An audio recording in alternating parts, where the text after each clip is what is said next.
அபிக்குட்டிக்கு என்ன காலையிலேயே ஒரே பாட்டு.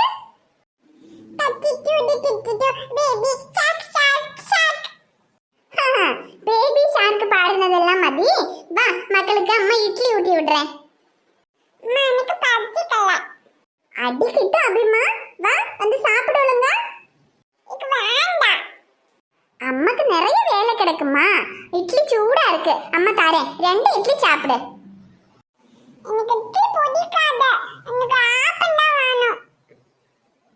அடி கிடைக்கும் பாத்துக்க. இட்லி சுட்டா ஆப்பம், ஆப்பம் சுட்டா இட்லி. சாப்பிடாம இருக்கிறதுக்கு என்னெல்லாம் அடவு இருக்கோ அது எல்லாம் உனக்கு தெரியுது. இப்ப சாப்பிடுறியா இல்ல அப்பாவை கூப்பிடட்டா? அப்பா வந்து கரண்டி எடுத்தாதான் நீ சாப்பிடுவ போல. இத ஈரி அப்பாவை கூப்பிடுறேன். ஏங்க ஏங்க இங்க கொஞ்சம் வாங்க. இந்த பிள்ளை சாப்பிடாம இங்க கிடந்து அடம் பிடிச்சிட்டு இருக்கு. என்ன அல்லி, என்ன இங்க ஒரே சத்தம் போட்டுட்டு இருக்கீங்க? வாங்க எல்லாம் உங்க செல்ல மவாட்ட கேளுங்க. இட்லி செஞ்சிருக்கேன், இட்லி ஊட்டி தரேன்னா வேண்டாம் ஆப்பம் வேணுங்கறா. ஆப்பம் சுட்டா ஆப்பம் வேணா இட்லி வேணும்பா. சாப்பிட மாட்டேன்னு அடம் பிடிச்சிட்டு இருக்கா.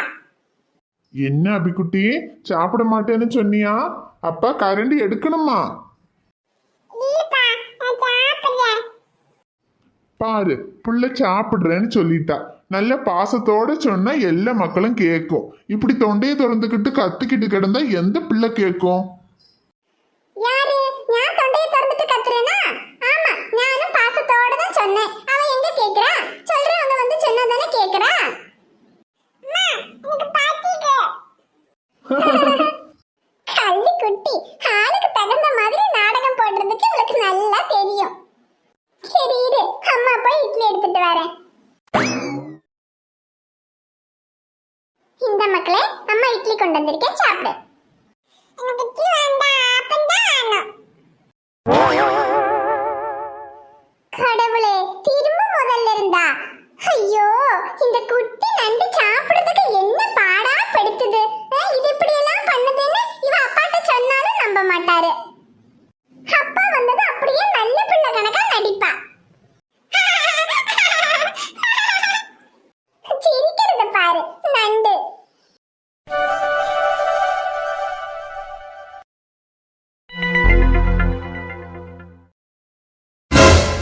அம்மா, இங்க என்னம்மா பண்றீங்க? உங்களை காணோன்னு நான் எங்கெல்லாம் தேடிக்கிட்டு இருக்கேன் தெரியுமாம்மா? அது ஒன்றும் இல்லைப்பா கதிரு, மனசு கொஞ்சம் சரியில்லை. அதான் இங்கே வந்து கொஞ்ச நேரம் உட்காரலாம்னு வந்தேன். என்னாச்சுமா உங்களுக்கு?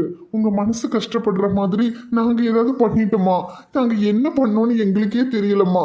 அப்படி ஏதாவது உங்களை கஷ்டப்படுத்துற மாதிரி நாங்க ஏதாவது பண்ணியிருந்தா எங்களை மன்னிச்சிருங்கம்மா. ஐயோ, அப்படியெல்லாம் இல்லைப்பா கதிரு. அம்மா, உங்களை வீட்டில் காணோனதும் நானும் அமுதாவும் எவ்வளோ பதறி போயிட்டோம் தெரியுமாம்மா? முதல்ல வீட்டுக்கு போகலாம் வாங்கம்மா. சரிப்பா. அத்தை, எதுக்காகத்தை வீட்டை விட்டு போனீங்க? நாங்க அப்படி என்னத்தை தப்பு பண்ணோம்? ஐயோ, நீங்கள் எந்த தப்பும் பண்ணலம்மா. என் பிள்ளைங்க நீங்கள் எப்போவுமே நல்லா இருக்கணும், சந்தோஷமாக இருக்கணும்னு மட்டும்தான் நான் நினச்சிருக்கேன். உங்களுக்கு நான் எந்த விதத்துலேயும் இடைஞ்சலாக இருக்கக்கூடாதுன்னு தாம்மா நான் வீட்டை விட்டு போகணும்னு நினச்சேன். என்னத்தை பேசுறீங்க? நீங்க எங்களுக்கு இடைஞ்சலா? ஏத்த இப்படி எல்லாம் பேசுறீங்க? உங்களை நாங்க என்னைக்குமே அப்படி நினைச்சது இல்ல அத்தை. நீங்க வீட்டை விட்டு போயிட்டீங்கன்னு தெரிஞ்சதும் அவர் எவ்வளவு உடைஞ்சு போயிட்டாரு தெரியுமா அத்தை? அவருக்கு அம்மா அப்பா எல்லாமே நீங்க தானே அத்தை. உங்களை விட்டு அவருக்கு யார் அத்தை இருக்காங்க? அவர் என்கிட்ட பேசினதுலயே அதிகமா பேசின வார்த்தை அம்மா அம்மா அம்மா மட்டும்தான். என் அம்மா என்ன அப்படி பார்த்துக்கிட்டாங்க, இப்படி வளர்த்தாங்கன்னு எப்பவும் உங்களை பத்தி தான் அவர் பேசுவாரு. அப்படிப்பட்டவர் உங்களை எப்படி எத்த இடைஞ்சலாம் நினைப்பாரு? எனக்கு அம்மா அப்பா கிடையாது. என் அம்மாவை நான் பார்த்தது கூட கிடையாது. உங்களை தான் என்னோட அம்மா மாதிரி நான் நினைச்சுக்கிட்டு இருக்கேன். நீங்களே இப்படி எங்களை தப்பா புரிஞ்சுக்கிட்டீங்கன்னா நாங்க என்னத்தை பண்ணுவோம்? அம்மாடி அமுதவள்ளி, என்னை மன்னிச்சிருமா. உன்னை போய் நான் தப்பாக நினச்சிட்டேனே. எல்லா அம்மாங்களும் மகனும் மருமகளும் சந்தோஷமாக இருக்கணும்னு தாம்மா நினைப்பாங்க. ஆனா எங்க மகன் தன்னை விட பொண்டாட்டி மேல அதிக பாசம் காமிச்சா தான் மேல உள்ள பாசம் குறைஞ்சிருமோன்னு தப்பா புரிஞ்சுக்கிட்டுதாம்மா மருமகளுங்களை சரியா புரிஞ்சுக்காம போயிடுறாங்க. நானும் அப்படி தப்பா புரிஞ்சுக்கிட்டு தான் உங்க 2 பேரோட நல்ல மனசை புரிஞ்சுக்காம போயிட்டேன். 2 பேரும் என்ன மன்னிச்சிருங்கம்மா. ஐயோ என்னத்த நீங்க போய் எங்க கிட்ட மன்னிப்பு கேக்குறீங்க? எங்களுக்கு நீங்க ரொம்ப முக்கியம் அத்தை. நீங்க எப்பவுமே எங்க கூட இருக்கணும்.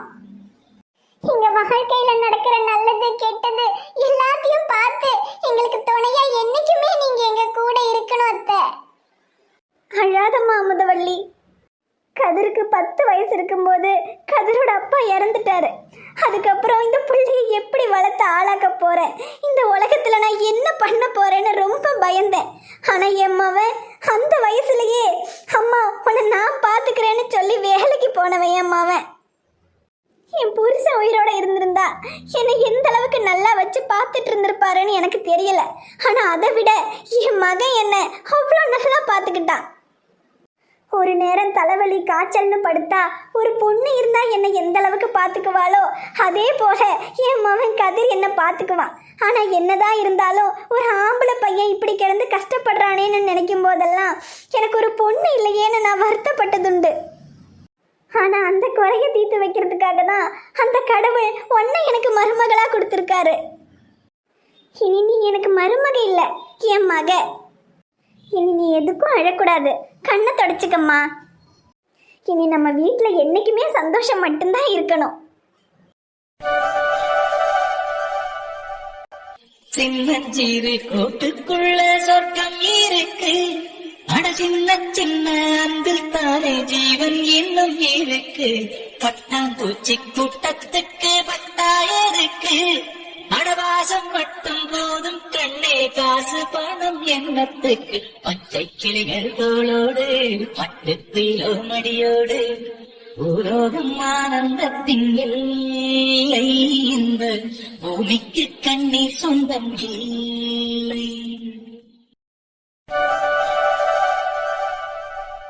என் கையல், நான் மட்டும் இன்னைக்கு பிரச்சனை பண்ணாம இருந்திருந்தேன்னா இன்னும் ஒரே மாசத்துல நமக்கு கல்யாணமே முடிஞ்சிருக்கும்ல. சே, நான் தான் தப்பு பண்ணிட்டேன். ஐயோ சீனியர், நீங்க ஏன் அப்படி நினைக்கிறீங்க? அன்னைக்கு நீங்க அப்படி பண்ணாம இருந்திருந்தா உங்களுக்கு என் மேல லவ்வே வந்திருக்காதுல்ல. இப்ப நீங்க என்ன லவ் பண்றீங்கன்னா அதுக்கு காரணமே அன்னைக்கு நடந்த விஷயம் தானே சீனியர். அப்படியும் சொல்லலாம். இருந்தாலும் அன்னைக்கு அப்படி பண்ணாமல் இருந்திருந்தா நமக்கு கல்யாணம் நடந்திருக்கும். ஆனால் நான் அப்படி பண்ணதுனால தானே உங்கள் அப்பாவுக்கு என் மேலே கோபம் வந்துருச்சு. இப்போ அவரை சமாதானம் பண்ணி இந்த கல்யாணத்தை எப்படி பண்ண போகிறோன்னு ஒன்றுமே தெரியலையே கையல். நீங்க கவலைப்படாதீங்க சீனியர். அதான் 2 வீட்டு சைட்லயும் பேசுறதுக்கு அஞ்சலி அக்கா இருக்கால்ல. அப்புறம் என்ன, அஞ்சலி அக்காவை விட்டு பேச வைப்போம். அட நீ வேற கையல். முதல்ல என் வீட்டில் என் அம்மாவை விட எனக்கு சப்போர்ட் பண்ணது அஞ்சலி அண்ணி தான். ஆனால் இப்போ என்னை அதிகமாக வெறுக்கிறதும் அஞ்சலி அண்ணி தான். அன்னைக்கு அப்படி நடந்ததுக்கப்புறம் அண்ணி என்கிட்ட பேசுறதையே விட்டுட்டாங்க. அதன்னைக்கு உங்களால வீட்டுல பிரச்சனை ஆயிடுச்சுன்றதுனால தானே அக்கா கோவப்பட்டா. ஆனா இப்ப நம்ம 2 பேரும் விரும்புறோம்னு தெரிஞ்சா நிச்சயமா அவ கோவம் எல்லாம் போயிடும் சீனியர். நிஜமாவா கையல்? ஆமா சீனியர், நாளைக்கே நம்ம விஷயத்த அஞ்சலி அக்காட்ட சொல்லுவோம். கண்டிப்பா அவ 2 வீட்லயும் பேசி இந்த கல்யாணத்தை திரும்ப நடத்துறதுக்கு அவ நமக்கு ஹெல்ப் பண்ணுவா. சரி கையல், அன்னிக்கிட்ட பேசி பார்ப்போம். சரி கையல், ரொம்ப நேரம் ஆகுது. உங்க வீட்டில் உன்னை தேட போறாங்க. ஏற்கனவே இதனால தான் பிரச்சனை வந்துச்சு. திரும்ப உங்க அப்பாவுக்கு என் கூட நீ இருக்கேன்னு தெரிஞ்சிச்சுன்னா அவ்வளோதான், இன்னும் கோவப்படுவாரு. வா, நான் உன்னை கொண்டு போய் வீட்டில் விட்டுடுறேன். அதெல்லாம் பரவாயில்ல சீனியர், காலேஜுக்கு போறேன்னு சொல்லிட்டு தானே வந்திருக்கேன். காலேஜ் முடியறதுக்கு இன்னும் நேரம் இருக்கு, அது வரைக்கும் இருந்துட்டு போலாம் சீனியர். ஏய், எனக்கு எந்த பிரச்சனையும் இல்லை. உன் வீட்டில் தெரிஞ்சா உனக்கு தான் அடி விழும். பரவாயில்லையா? பரவாயில்ல. அப்படி ஏதாவது பிரச்சனை ஆயிடுச்சுன்னா உங்க வீட்டுக்கு கூட்டிட்டு போக மாட்டீங்களா? அன்னைக்கு நடந்த பிரச்சனைக்கே என் அம்மா என்ன வெளியே போடான்னு சொல்லாத குறையா திட்டுனாங்க. இதுல வேற இன்னைக்கும் பிரச்சனையாச்சுன்னு வச்சுக்க, வெளியே போடான்னு அனுப்பிச்சு விட்டுருவாங்க. அப்புறம் எங்கிருந்து உன்னையே கூட்டிட்டு போறது? நம்ம 2 பேரும் சேர்ந்து வேற எங்கேயாவது போக வேண்டியதுதான். அப்படி ஏதாவது நடந்தாலும் எனக்கு சந்தோஷம்தான். ஏன்னா உங்க கூடயே இருக்கலாம்ல. ஏய், எனக்கும் உன் கூடயே இருக்கணும்னு தான் கையில் ஆசை. ஆனா நம்ம கல்யாணம் எல்லாரையும் எதிர்த்துக்கிட்டு எல்லாரையும் கஷ்டப்படுத்தி யாருமே இல்லாம நடக்கக்கூடாது. எல்லாரோட சம்மதத்தோடையும் எல்லாரோட சந்தோஷத்தோடையும் நடக்கணும். அதுதான் என்னோட ஆசை. ஏன்னா ஏற்கனவே என் வீட்டில் அஸ்வின் அண்ணன் வீட்டை எதிர்த்துக்கிட்டு ஸ்வேதா அண்ணியை கல்யாணம் பண்ணி எவ்வளோ கஷ்டப்பட்டுச்சு. அதனால வீட்டில் எல்லாரும் எவ்வளோ கஷ்டப்பட்டாங்கன்னு நான் என் கண்ணால் பார்த்துருக்கேன். அந்த கஷ்டத்தை திரும்பவும் யாருக்கும் கொடுக்கக்கூடாதுன்னு நினைக்கிறேன். நீங்க ஒன்றும் கவலைப்படாதீங்க சீனியர். நம்ம விஷயத்துல அவ்வளோ பெரிய பிரச்சனையெல்லாம் இல்லவே இல்லை. நீங்க வேணா பாருங்க, சீக்கிரமே எல்லாரும் சம்மதிச்சு நம்ம கல்யாணம் எல்லாரும் சந்தோஷப்படுற மாதிரி நடக்க தான் போகுது. அந்த நாளுக்காக தான் கையில் நானும் காத்துக்கிட்டு இருக்கேன்.